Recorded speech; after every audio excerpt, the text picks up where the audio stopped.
It's 5 on your side at 5. Focused on you. We are in a weather impact alert tonight. All day, the bi-state has been getting hit with the remnants of Hurricane Beryl. Many areas have seen anywhere from 1 to 3 inches of rain so far. Over the last 24 hours, we've seen flash flooding in our area. This is video from House Springs, where last night's storms flooded streets, creeks, and homes. Thanks for joining us. I'm Mike Bush. I'm Kelly Jackson. Right now, most of our area is under a flood advisory. The rain is sticking around for the next several hours. We have team coverage on the weather tonight. Let's start first, though, with meteorologist Jim Castillo. Yeah, guys, we've made it through the day without a flash flood warning, but you're right, those flood advisories continue, and the one flashing is until 6 p.m., Madison County, Illinois, St. Charles, St. Louis County, and also the city there. But a lot of these coming to an end by about 6 o'clock. Even Rolla has a flood advisory, and then one around Litchfield in Illinois. So what it looks like on the Doppler now is that most of the heavy rain is either from St. Louis eastward, and you're seeing a little bit more yellows and golds in here. That's where we've seen those tropical downpours that were right over the metro for the past, in fact, most of the afternoon. Now we're seeing lighter rain on the Missouri side, which is fantastic news. So we're going to get through this, and also looks like overnight tonight we'll probably see a little bit of clearing on top of that. Severe weather-wise, boy, it stayed around southern Indiana. Several tornadoes on the ground there outside of our viewing area. So it looks like even around Jefferson County, Illinois, where there's a tornado watch, that likely will be canceled for them. So until midnight tonight, still watching that rain and tropical rain at times, especially east of St. Louis. Go slow on the roadways, and if you encounter a flooded roadway, do not drive through that at all. You don't want to do that. All right, a little bit of gustiness too. Sparta, Illinois through Salem, Illinois. Some of the wind gusts to about 21, 28 miles an hour in Florida right now. That's another piece of the puzzle with this, the remnants of Beryl heading right through the area. So much more in our forecast. Drier weather and hotter weather. I'll have that for you coming up in just a bit. And our 5 on your side storm tracker is out on the roads right now. Here's what it looks like going northbound on Interstate 270 in St. Louis County. This is near Dorset Road. You can see there is a little ponding on the highways. You have to be very careful. There have been some accidents this afternoon, so just take it slow. And if you're waiting for someone to get home from work, they might be a little late. We continue our team coverage in Jefferson County, where many are now dealing with storm damage, including downed trees and flooded schools. 5 on your side's Megan Kernan joins us live from House Springs. What is the damage looking like, Megan? Well, Kelly and Mike, this tree on this mobile home here is just one of several that came crashing down off of Indian Springs Road. Now, residents tell us they were without power for 10 hours last night into this morning. Now, many say they're just waiting out the rain and praying it doesn't get bad again. My flooding right now is in the backyard and in my trailer, and then I have a pond going on the front porch right now. Flash flooding all throughout House Springs, causing Bear Creek to rise drastically, damaging this mobile home park on Indian Springs Road and flooding several homes, including Alyssa Bingman's. Usually it's never this bad. When it does get bad, we usually have other routes. We never have lost power like this before. Down lines are still blocking part of the road. The flooding was so strong, many residents had to evacuate and have not returned. Bingman says multiple trees fell down, one even toppling onto her neighbor's house. The fire rescue truck here with a boat here yesterday to evacuate her with the ambulance because she is bedridden, so she can't leave. So they evacuated her, and then my next door neighbor, his wife is on oxygen, so they had to evacuate him too. A couple blocks away, Valley Middle School and the Northwest School District headquarters were hit hard.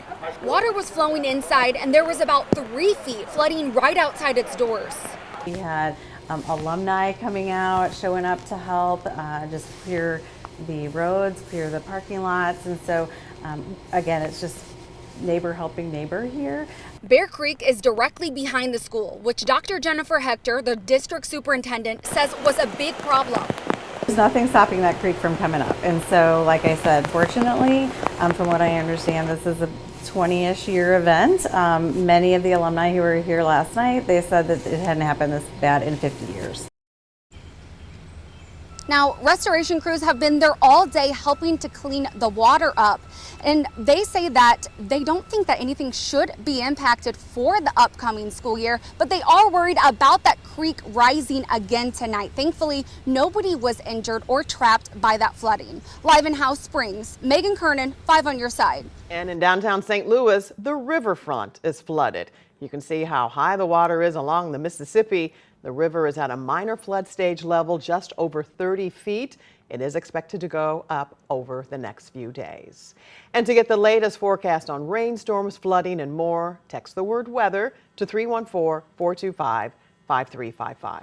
Tonight, we're hearing from St. Louis Mayor Tashara Jones after a violent weekend following 4th of July events downtown. It is our first time we have been able to talk with her one-on-one since the violence. Justina Coronel is in the newsroom after wrapping up that interview. Justina. Well, Mike and Kelly, between July 4th and 7th, 24 people were shot downtown with 37 arrests, and police seized 39 firearms. So I asked Mayor Tashara Jones today, is the city's new open carry ban working? She answered by saying the incidents bring more attention to what the state is not doing. Jones told me she's not trying to pass the buck, but blames Missouri for creating these conditions involving guns. I asked her then, what can the city do? Mayor Jones said the city has done everything they can, but their hands are tied because of lax gun laws. Now, we did ask her if she believes police did enough on 4th of July when 7 people were shot that night. She responded police did everything they could and thanked officers for being active. She also shared they won't be closing City Garden or Keener Plaza at night. What kind of message does that send to the community when we close things down at night? It says that you're not welcome here. And that's not the message we want to send. But also, we don't want people just dropping their kids off downtown because, that's not what they should be doing either.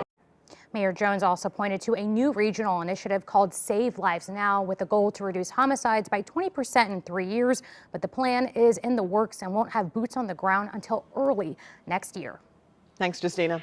Today, Boone County is remembering one of its firefighters. 42-year-old Assistant Chief Matt Tobin died yesterday during a water rescue effort in North Columbia. He's from Union and had been working on the force in mid-Missouri since May. Tobin was working alongside a Columbia firefighter on Bear Creek when the boat they were in overturned. Hours ago, a procession carrying Tobin's body arrived in his hometown of Union. Yeah, I mean, there's people between here and Columbia, the 100 miles, every overpass and every small town of the streets that we drove through. Emergency services, citizens, people waving flags. I mean, that's what it's about. And, it's very moving and very, very touching. Tobin leaves behind 2 sons who are 13 and 9. Tonight, we're waiting to learn more about a body found in the Merrimack River. Missouri State Highway Patrol tells us the body was found just before noon near the Gravois Road Bridge in the Fenton area. The person has not yet been identified and no word yet on how that person died.